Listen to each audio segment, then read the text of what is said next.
지난번에 선교지의 신학생들을 온라인으로 인터넷으로 강의한 이야기를 나눴습니다. 그 선교센터가 시골에 있습니다. 그래서 수요일 저녁 예배를 드리러 그 센터를 운영하는 목사님 부부와 함께 그 교회에 갔습니다.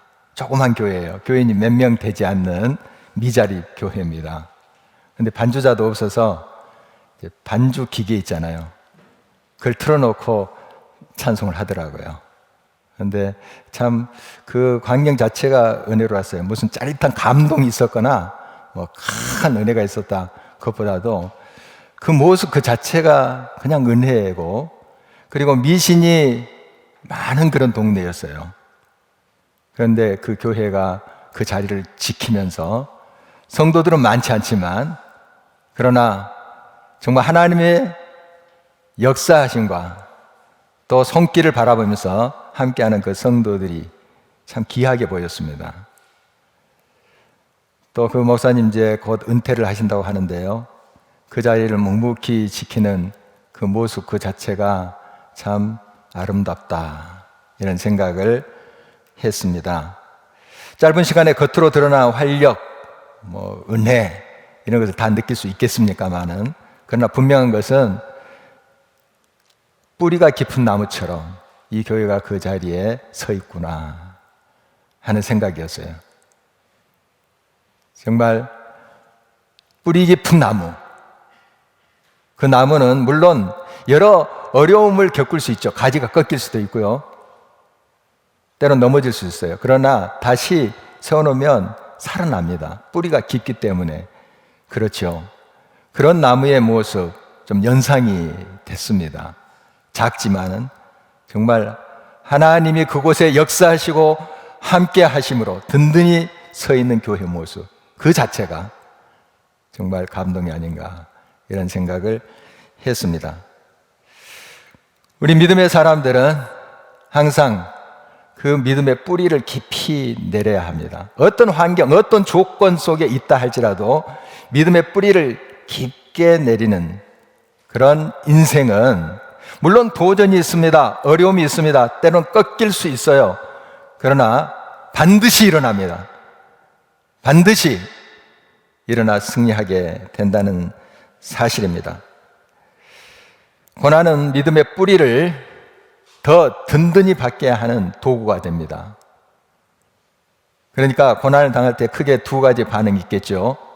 그 고난 때문에 낙담하고 절망하는 그런 경우가 있겠고, 그 고난 때문에 더 뿌리를 깊이 받고 믿음에 굳게 선 경우가 있겠습니다. 우리는 어떠한 고난 속에서도, 어떠한 도전 속에서도 우리의 믿음의 뿌리를 깊게 박는 그러한 삶이 되어야 되겠습니다. 그렇게 우리가 고난을 받아들일 때 우리는 시편 기자의 고백처럼 고난도 내게 유익이라, 이런 역설적인 고백을 할 수 있게 될 것입니다. 오늘은 하나님께서 주신 그 말씀을 통해서 다시 한번 우리의 믿음의 뿌리를 점검했으면 좋겠습니다. 어떠한 도전과 어떠한 상황 속에서도 믿음의 뿌리를 든든히 받고, 그래서 시절을 좇아서 하나님의 때에 하나님의 아름다운 열매를 맺히고 누리고 나누는 우리 모두의 삶이 되기를 간절히 바라는 것입니다. 다윗 왕조인 유다는 주변의 여러 나라들로부터 침공을 수차례나 받았습니다. 역사라는 게 그렇지 않습니까? 자꾸 어려움을 당하고 또 많은 공격을 당하게 되었습니다. 이유 없는 고난이 없습니다. 하나님 백성인 이스라엘 백성들이 하나님의 말씀을 떠나 하나님의 뜻을 떠나서 자기들의 욕망을 좇아서 살 때, 자기 중심의 우상을 섬길 때 하나님이 반드시 치신 것을 우리가 성경에서 계속 보고 있습니다. 이건 역시 하나님의 사랑이에요. 하나님 무섭게 징계하시고 징벌하시는 기록이 성경에 나오지만 그 역사 속에서 하나님의 자비의 손길을 여러분들이 만날 수 있어야 돼요. 바로 하나님께서 이 유다 백성들을 치셨습니다.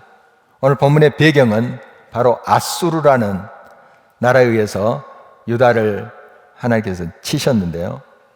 참 얼마나 고통스럽겠습니까? 적군이 침범에 들어오고 자꾸 위협하고 하는 상황, 우리가 그려보면 참 힘들겠죠. 그런 상황에서 주어진 하나님의 말씀입니다.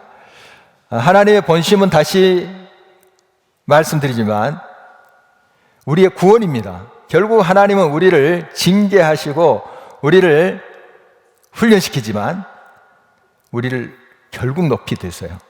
영광스럽게 하세요. 아름답게 세우시는 것이 하나님의 본심입니다. 그 하나님의 본심이 오늘 본문 1절에 이렇게 그려지고 있습니다. 그날에 유다 땅에서 이 노래를 부르리라.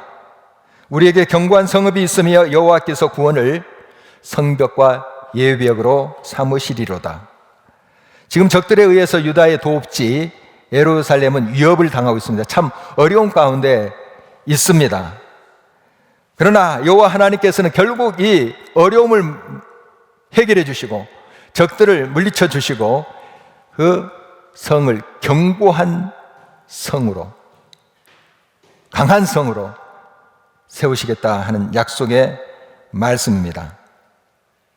인생의 궁극적인 견고함은 돈이라든지 권력에 있지 않습니다. 너무 많은 돈 때문에 피폐해지는 인생이 의외로 많습니다. 주체할 수 없는 그런 힘 때문에 삶이 방종으로 흐르는 경우가 얼마나 많습니까?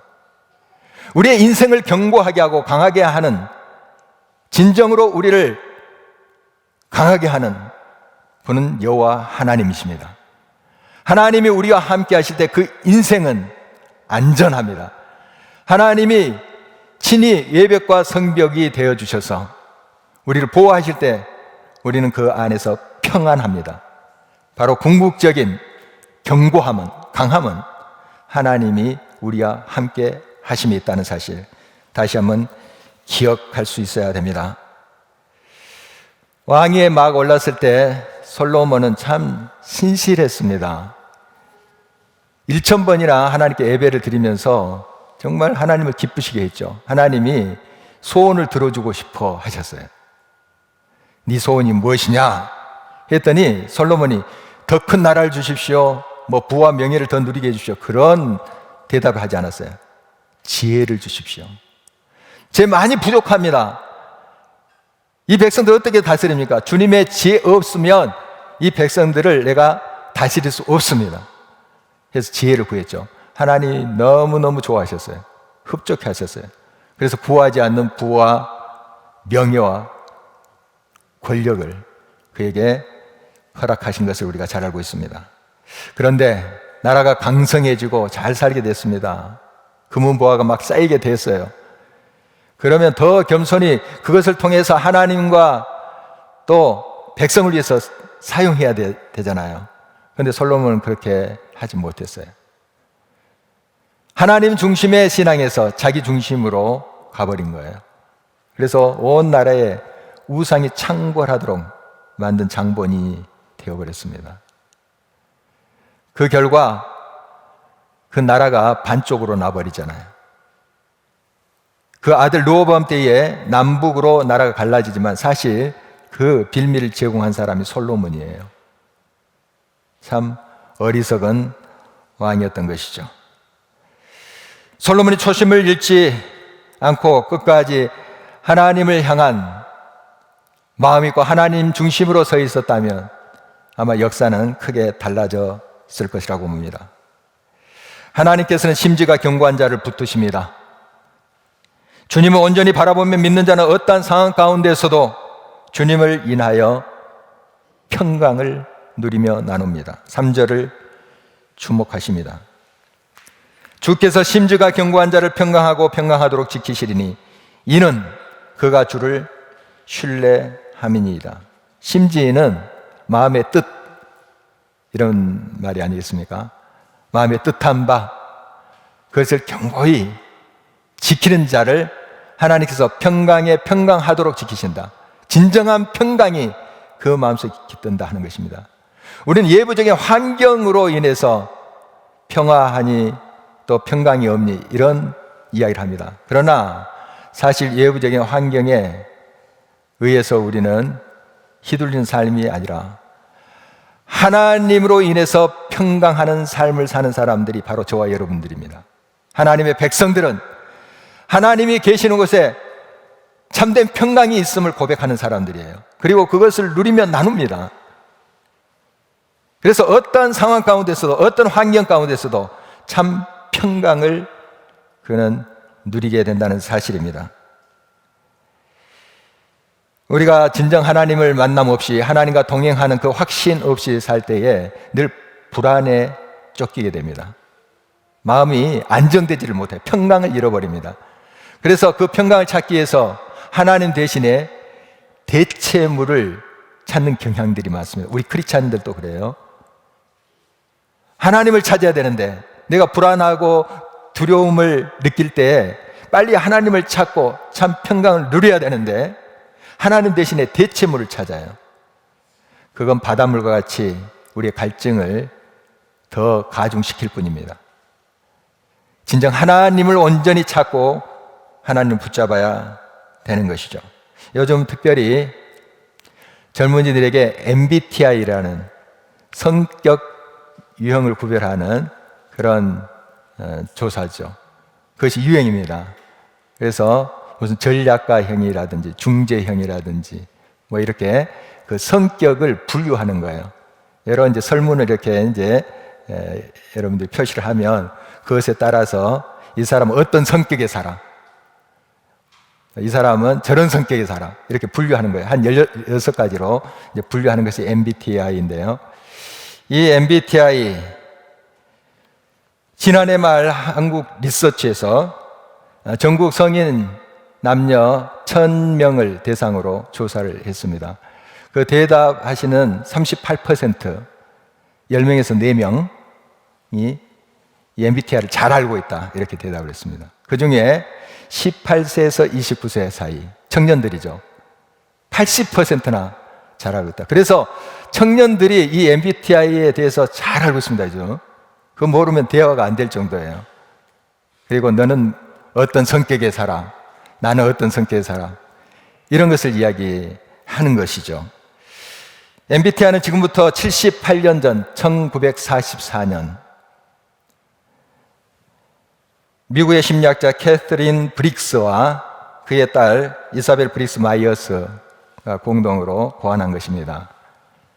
그런데 최근 미국의 한 언론은 제2차 세계대전의 성격 검사와 사랑에 빠진 한국이라는 제하에 기사를 내보냈습니다. 그러면서 한국인의 떼내진 MBTI 열풍을 꼬집고 있습니다. 한국문화선교연구원은 불확실한 미래 앞에서 특별히 코로나19를 거치면서 마음이 불안합니다. 특히 청년들. 불확실한 미래를 앞에 두고 있잖아요. 어떻게 앞으로 인생이 펼쳐질지 참 그들의 마음이 갈 곳을 잃어요. 그런데 MBTI라는 것은 우리를 규정해줘요. 당신은 이런 성격의 사람, 나는 이런 성격의 사람. 확실하게 뭔가 똑 떨어지게 이야기해 주잖아요. 거기에 내 마음을 맡겨버려요. 심리적인 안정감을 찾는다는 거예요. 물론 MBTI 이 성격 유형 분석이 나를 이해하고 다른 사람을 이해하는 데 도움을 줄 수 있습니다. 그러나 맹신하는 것, 과도하게 몰입하는 것은 굉장히 위험합니다. 한 가지의 그 조사를 통해서 그 사람의 모든 것을 판단해버리고 결론을 내려버리는 위험이 있다는 거예요. 이걸 지적하고 있습니다. CBS 포럼에서 정신실 마음성장연구소는 크리스천 청년들조차도 이 MBTI에 열광하는 것은 그들이 충분히 사랑받고 있는 존재라는 사실을 교회가 느끼게 하지 못하기 때문이다. 그래서 교회는 그들이 하나님께서 자기를 얼마나 사랑하시는지 그리고 가치 있게 창조하셨는지를 깨닫게 해주는 것이 시급하다. 이렇게 조언을 주고 있습니다.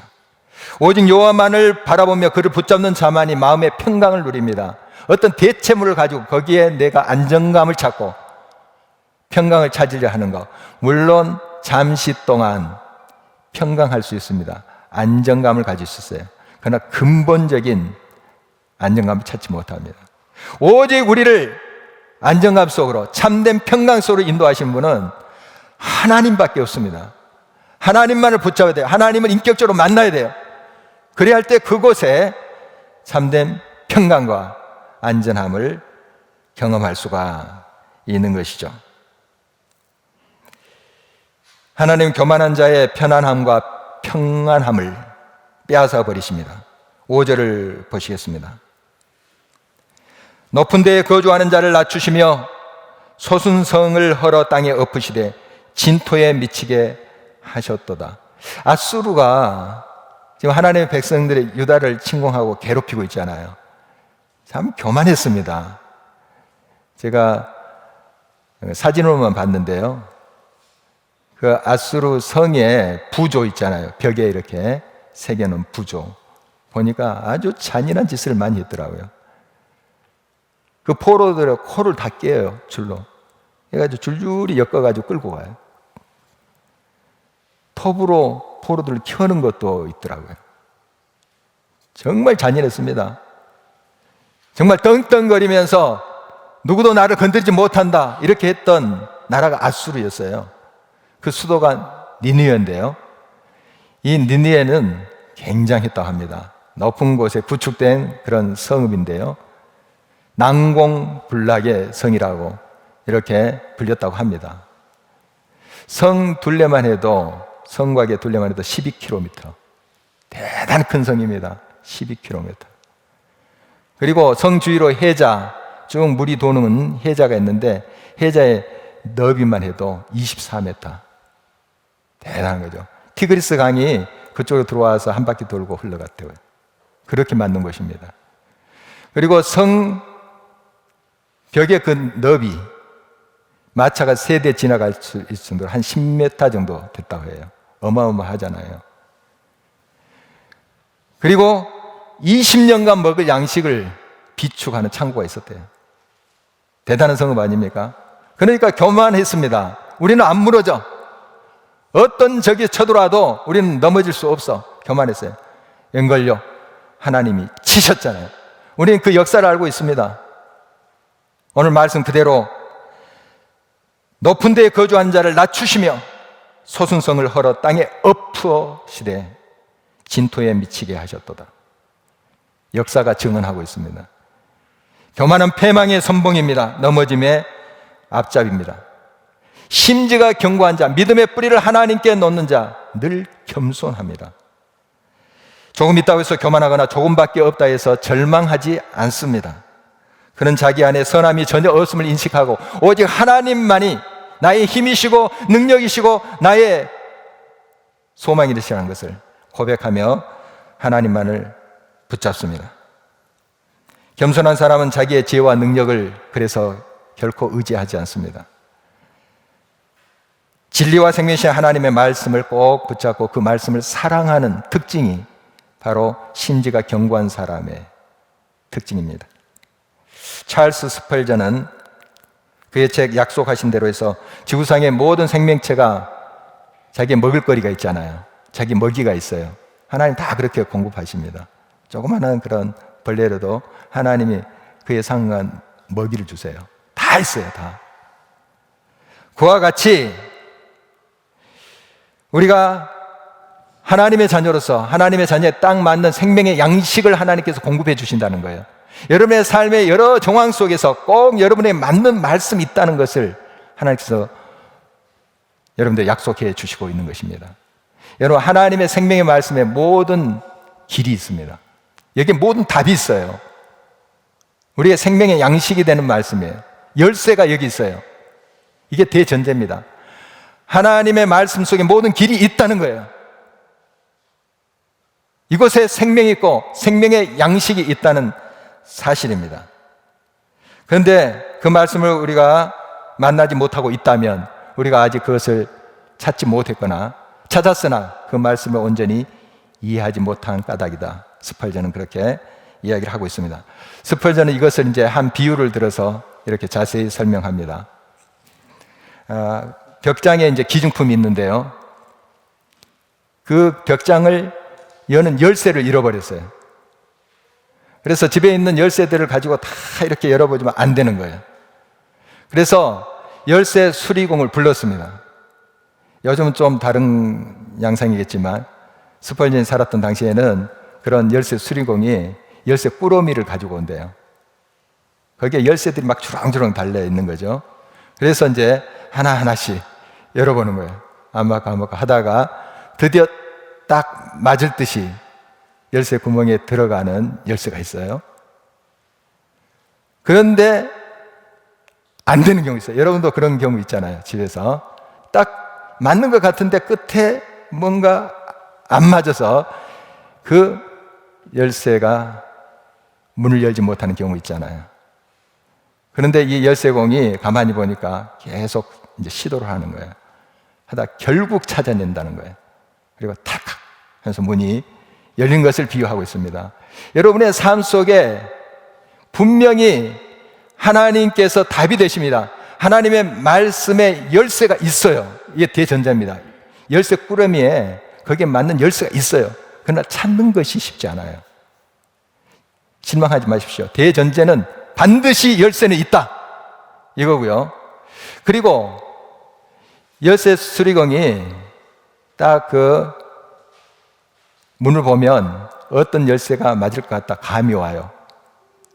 우리들은 잘 감이 안 오지만 전문가들은 감이 와요. 비슷한 거 가지고 엽니다.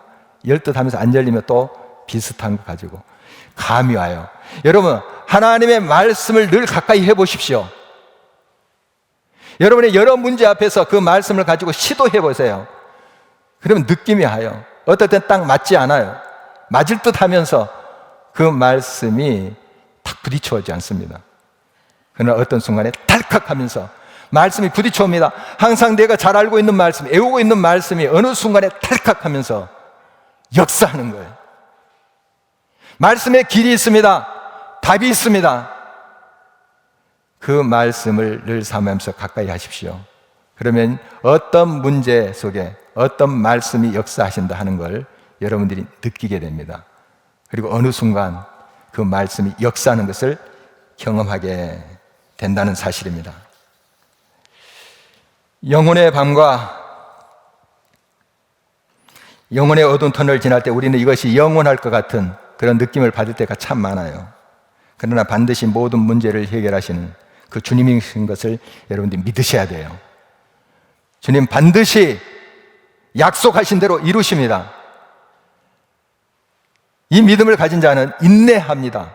끝까지 참아요. 그러나 그 믿음이 없을 때 돌아서 버려요. 주저앉아 버려요. 여러분, 대전제 다시 한번 기억하십시오. 하나님께 반드시 문제의 열쇠가 있다. 반드시 있다. 그리고 그 믿음을 가지고 끝까지 기다리고 시도할 때 어느 순간 탈칵 하고 여러분의 삶에 문이 열린다 하는 사실이에요. 하나님이 역사하신다 하는 말씀입니다. 다시 말씀드립니다. 이루시는 하나님, 이루시는 하나님입니다. 본문 12절을 보십니다. 여호와여 주께서 우리를 위하여 평강을 베푸시오리니 주께서 우리의 모든 일도 우리를 위하여 이루심이니이다. 하나님을 잠잠히 주목하며 그 말씀 붙잡았던 이사야 선지자는 하나님께서 당신의 백성들을 반드시 회복하시고 구원하시고 자신으로 성벽을 두르시고 보호하신다 하는 사실을 믿었습니다. 그리고 기다렸습니다. 끝까지 하나님을 바라보았습니다. 여러분, 이 인내, 이 믿음이 우리들에게 요청됩니다. 우리가 이 믿음이 없을 때 조급해져요. 왜 하나님이 응답하지 아니하실까? 왜 잠잠하실까? 하고 낙담하기 쉽습니다. 여러분, 끝까지 하나님을 기다리시기 바랍니다. 어느 목사님의 글에서 읽었는데요. 그 목사님이 아프리카에서 제일 높은 산인 킬리만자로에 갔다고 합니다. 이제 올라갔는데 일정상 다 정상까지 가지는 못하고 이제 중간쯤에만 갔나 봐요. 그런데 그 일행을 인도하시는 그 현지인이 자꾸 볼레 이렇게 말을 하더랍니다. 볼레. 우리말 빨리랑 좀 비슷한 어감이죠. 그러나 정반대예요. 천천히 이런 뜻이에요. 볼레. 이게 마음이 급해서 빨리 저기에 올라가야지 하다가는 고산증에 걸린대요. 고산증. 그래서 이 고도에 따라서 몸을 거기에 적응시키면서 천천히 올라가야 된대요. 그래야 때 고산증에 걸리지 않는데요. 천하장사로도 고산증에 걸리면은 들것에 실려서 하산해야 된대요. 여러분, 하나님의 응답을 기다릴 때 믿음으로 인내하십시오. 하나님 반드시 이루십니다. 약속하신 대로 여러분의 삶의 문제를 해결하십니다. 하나님께 답이 있습니다. 끝까지 믿음으로 주를 바라보는 것이 중요합니다. 하나님의 때는 분명히 있습니다. 그때는 반드시 옵니다. 어떤 상황 가운데서 마음이 흔들리지 않도록 믿음의 뿌리를 든든히 내리십시오. 고난이 있습니까? 비바람이 있습니까? 여러분의 뿌리를 든든히 내리는 기회로 삼으십시오. 믿음에 더 굳게 서시기를 바랍니다. 세상의 방법과 자기의 지혜를 의지하지 말고 거기에 눈길을 돌려서 주님을 바라보십시오. 주님 안에 답이 있습니다. 주님의 말씀에 길이 있습니다. 그 말씀을 붙잡고 나갈 때 반드시 주님의 때에 주님이 반드시 역사하실 것입니다. 끝까지 인내하면서 조급함을 경계하십시오. 믿음으로 주를 바라볼 때 주님이 역사하시는 현장에 여러분이 서 있음을 발견하게 될 것입니다. 그 놀라우신 은혜를 우리가 찬양하면서 하나님의 평강의 은혜를 높이 기리면서 하나님의 영광을 드러내는 저희들의 삶이 되기를 주의 이름으로 축원합니다.